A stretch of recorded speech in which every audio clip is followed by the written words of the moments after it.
débat dans le vide. On débat dans le vide. On ne vend plus. Tu vas demander à un homme que donne-moi 5 ans, il va te donner 10 000, tu vas faire quoi avec? Décembre reste décembre. Dans tous les cas, nous allons vendre.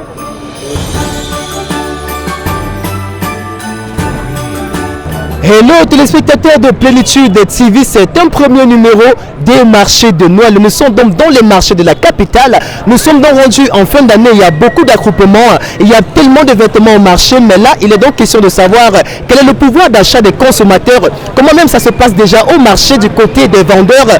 Dans ce premier numéro donc des marchés de Noël, nous vous livrons donc l'ambiance, n'est-ce pas, des festivités liées aux fêtes de fin d'année, et nous verrons également comment les clients se comportent, les vendeurs également. Ils nous diront ensemble, écoutons donc et on se retrouve juste après. Un marché pas comme les autres en cette période de fin d'année. À jour J- de la fête de Noël, le commerce de vêtements semble encore en berne. Les commerçants comptent à peine le nombre d'acheteurs qui font le tour dans leur présentoir. D'habitude, en cette période, il y a vraiment de l'affluence. Oui, il y a vraiment, tout est touffu. Mais bon, maintenant, c'est un peu compliqué. Comme je vous le disais, tout est au ralenti. Ouais, la majorité des gens qu'on voit là, c'est les vendeurs. Vous voyez, chacun avait les choses entre les mains, là, c'est les vendeurs. Il y a moins de clients pour le moment. Malgré le petit embouteillage que vous voyez, vraiment, je ne vais pas vous mentir, il n'y a pas vraiment le client. Ce que nous appelons au niveau du marché, le bon client, nous n'en avons pas. Rien à voir avec le marché de Noël des années antérieures, où avant le 15 décembre, les acheteurs faisaient pied de grue devant les boutiques et les étalages en bordure de rue. Cette année, vendeurs et clients accusent de la crise sanitaire due au virus chinois. Cette année est différente des fêtes d'autres années. Les années antérieures à cette période-ci, il y avait déjà le mouvement sur le marché. Mais nous sommes là, pas de clients, on expose la marchandise. Le soir, on ramasse, on peut verser dedans intact, pas de clients. Comme je le disais, tout est au ralenti. Donc adultes comme enfants, ça ne marche pas comme d'habitude, comme des années antérieures, à cause du Covid qui a freiné les choses. The market, the coronavirus have made things very difficult and very expensive now in the market. You will see good things, but the price will make you feel discouraged, even though the money is not circulating in the country, but things are very expensive. Vraiment, tout est cher, il n'y a pas l'argent. Tu viens pour acheter l'habit, tu donnes ton prix, on dit non. Tous les prix ont augmenté.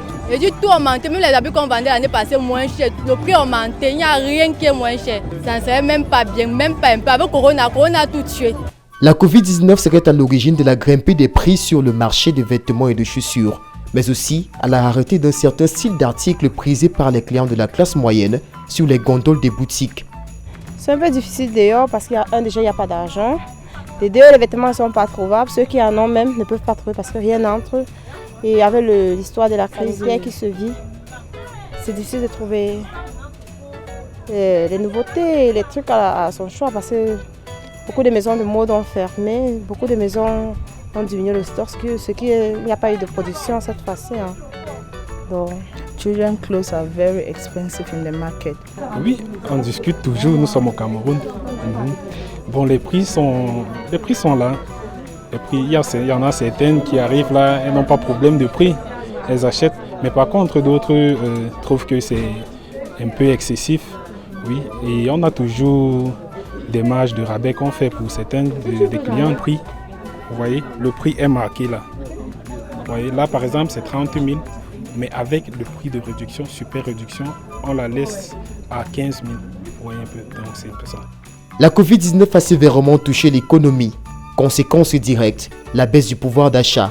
Difficile pour les vendeurs à la Soviet de récupérer ne serait-ce que leur chiffre d'affaires, surtout sur les vêtements pour enfants relatifs à la fête de Noël. Si on a même un client qui demande c'est combien, tu taxes ta marchandise à 2 000, on te dit qu'on a 500, 1000 francs. On n'arrive même pas au prix d'achat. Même pas au prix d'achat.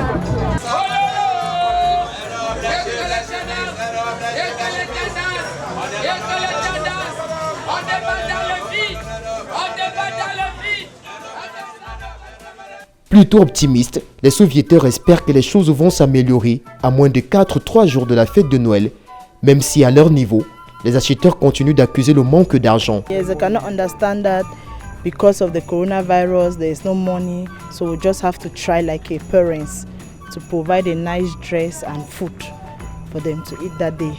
On demande, les enfants vont porter quoi? Ça ne passe pas. Nous, on n'a pas l'argent pour acheter. Nous n'avons rien porté parce que le marché est dur. Quand le marché est dur, ça va marcher comment? Tu vas demander à un homme que donne-moi 5 ans, il va te donner 10 000, tu vas faire quoi avec? Parce que le marché ne passe pas. C'est ça. Ça ne passe pas. Tout ce que moi je peux dire. Maintenant, il n'y a pas encore l'argent. Il faut qu'on cherche d'abord l'argent avant de venir chercher. Il faut que les enfants fêtent avec l'habit. Est-ce que les enfants peuvent fêter comme ça là? L'enfant peut toujours fêter avec l'habit. Moi, c'est que le marché de décembre, ça commence vers les 17, 18, 19 ans. C'est là où il doit avoir l'embouteillage. Actuellement, les gens qui viennent au marché, ils viennent, on ne sait pas ce qu'ils sont en train de faire, ils ne payent rien pour le moment. Ils viennent demander le prix-part. Mais on a quand même confiance. Décembre reste décembre. Dans tous les cas, nous allons vendre. La crise sanitaire a engendré d'importantes conséquences financières, ainsi que la rareté des vêtements importés dans les boutiques, qu'il est difficile d'envisager une éventuelle possibilité d'établir l'équilibre entre l'offre et la demande. Continuez de suivre nos actualités, nos programmes sur notre page Facebook et sur notre chaîne YouTube Plénitude TV. N'hésitez pas de liker et de partager nos vidéogrammes. Surtout, n'oubliez pas de cliquer sur la cloche de notification pour vous abonner.